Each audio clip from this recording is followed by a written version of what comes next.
গত রাত্রে বন বিড়ালের আক্রমণে একটা মুরগি বাচ্চা আহত হয়েছিল, কিন্তু এখন ইনশাল্লাহ সুস্থ হয়েছে। আর এমনি সবগুলোই সুস্থ। বাচ্চা দুটোর মধ্যে ছোট বাচ্চাটা সবচেয়ে ভালো খাবার খায়, ওর মুখে ধরলেই নিজেই খেয়ে ফেলে। আর বড় বাচ্চাটা খাওয়ানো খুবই কষ্ট, ওকে ধরে খাওয়াতে হয়। একদম দেশি মুরগি ডিমের মতো দেখাচ্ছে। আসলে এত ছোট দেখার কারণ হচ্ছে হয়তো বা প্রথমবার ডিম পেড়েছে, যার কারণে এরকম।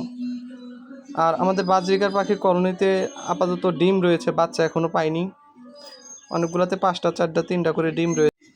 আসসালামু আলাইকুম। আলহামদুলিল্লাহ, দীর্ঘদিন অপেক্ষার পর আমরা বাসায় এনেছি 2টা ককাটেল পাখি। আর বাচ্চাগুলোকে খাওয়ানোর জন্য রেডি করছি তাদের খাবার। পানিটা আগে ফুটিয়ে নিচ্ছি।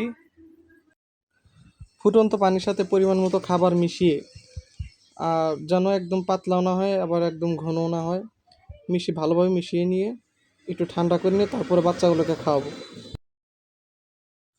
বাচ্চা দুটোর মধ্যে ছোট বাচ্চাটা সবচেয়ে ভালো খাবার খায়, ওর মুখে ধরলেই নিজেই খেয়ে ফেলে।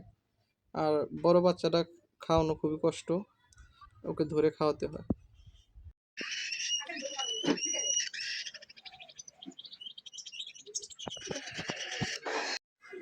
আমার কাছে 2টা ককাটেলের বাচ্চাই, 2টাই বাচ্চা, কিন্তু টেম করার জন্য আসলে এই ছোটোটাই সবচেয়ে ভালো।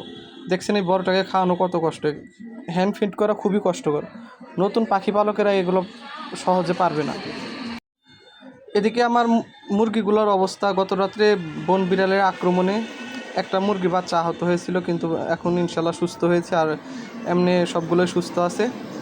আর এর পাশে দেখছেন এটা হচ্ছে আমার লেয়ারের পুলেট। এখানে 3 মাস প্লাস মুরগিগুলো রয়েছে। আর ইনশাল্লাহ আশা করি অল্প কয়েকদিনের মধ্যে আমরা ডিম পাবো।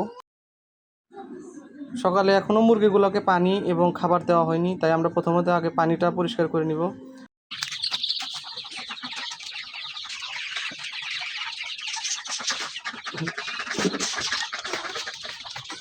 মুরগিগুলো সাধারণত যে রোগগুলোতে আক্রান্ত হয় তার বেশিরভাগগুলোই পানির কারণে, তাই আমি চেষ্টা করি পানির পটগুলো পরিষ্কার করে রাখতে, কারণ এই পানিবাহিত রোগ, বিভিন্ন রোগেই মুরগিগুলো আক্রান্ত হয় বেশি।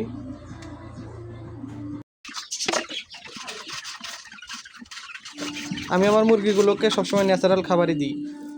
সয়াবিনের দানা, সয়াবিনের খোল, ভুসি, ভুট্টা, গম ইত্যাদি দিয়ে থাকি। আর বাচ্চাগুলোকে আপাতত আমরা এসিআই কোম্পানির খাদ্য খাওয়াচ্ছি। ইনশাল্লাহ বড় হয়ে গেলে তারপর আমরা নিজেরা খাদ্য তৈরি করে খাওয়াবো।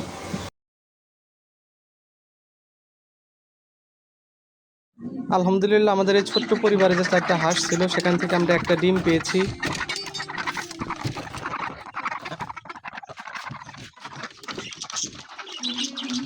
আর এই ডিমটা দেখতে একদম দেশি মুরগি ডিমের মতো দেখাচ্ছে।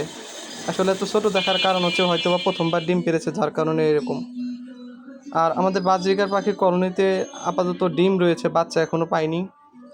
অনেকগুলোতে 5টা 4টা 3টা করে ডিম রয়েছে। ইনশাল্লাহ অল্প কয়েকদিনের মধ্যে আমরা বাচ্চা পেয়ে যাব আর আপনাদের দেখাতে পারবো।